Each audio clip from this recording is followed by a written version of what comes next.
মাঠে মারা গেল মোনালিসার প্ল্যান। কম্পাসকে সবার সামনে আরও একবার সিঁদুর পরিয়ে মিথ্যে বিয়েটাকে সত্যি করে নিল বিহান। কম্পাস ধারাবাহিকে দেখা যায় মোনালিসা এই বিয়ের ছবিগুলো নিয়ে চৌধুরী বাড়িতে ঢুকে হুলস্থুল কাণ্ড কারখানা সৃষ্টি করে কম্পাসের দিকে দোষ দিতে থাকে। আর কম্পাস নাকি ফাঁদ পেতে বিহানকে বিয়ে করেছে। এই বিয়েটা একটা মিথ্যে বিয়ে, এটা সত্যি বিয়ে নয়। বিহানকে এমনটাই বোঝাতে থাকে মোনালিসা। বিহান খুব ভালো করে বুঝতে পারে মোনালিসার উদ্দেশ্য।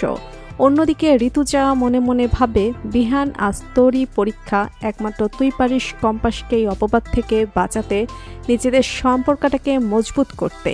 অন্যদিকে মোনালিসার ছবিগুলো সবাইকে দেখিয়ে বলে, এবার আপনারা কি বলবেন বলুন, কম্পাস আপনাদের পরিবারের মান সম্মান নষ্ট করেছে, হাত পেতে বিহানকে বিয়ে করেছে, বিহানের হাত থেকে সিঁদুর পড়েছে, সিঁদুরটা মিথ্যে সিঁদুর, এই সিঁদুর কম্পাসের স্মৃতিতে থাকা উচিত না, ওই সিঁদুর আমি মুছে দেব। এই বলে মোনালিসা ওই সিঁদুরটা মুছে দিতে চায়। আর তখনই বিহান মোনালিসার হাতটা চেপে ধরে বিহান চিৎকার করে বলে, মোনা খবরদার, তুমি কম্পাসের স্মৃতির সিঁদুর মুছে দেবে না। এই বলে বিহান ছুটে যায় নিজের মায়ের ঘরে। আর তারপর নিজের মায়ের ড্রেসিং টেবিল থেকে সিঁদুরের কৌটা নিয়ে আসে বিহান।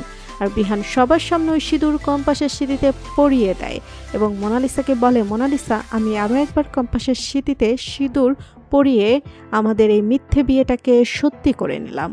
তুমি আর এই বিয়েটাকে মিথ্যে বলতে পারবে না, আর কম্পাসের দিকে দোষের আঙ্গুল তুলতেও পারবে না। বিহানের কাণ্ড কারখানা দেখে মোনালিসার মাথায় আকাশ ভেঙে পড়ে। মোনালিসা ভাবতে থাকে, এ আমি কি করলাম?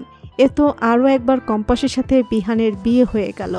বিয়েটাকে মিথ্যে বানাতে এসে আমি নিজেই ফাঁদে পড়ে গেলাম। তো বন্ধুরা, তোমরা এটাই চাও তো যে এভাবেই যেন এই মিথ্যে বিয়েটাকে সত্যি করে নেয় বিহান, মোনালিসাকে উদাম খেলানি দেয় বিহান? কমেন্ট করে জানাতে ভুলো না।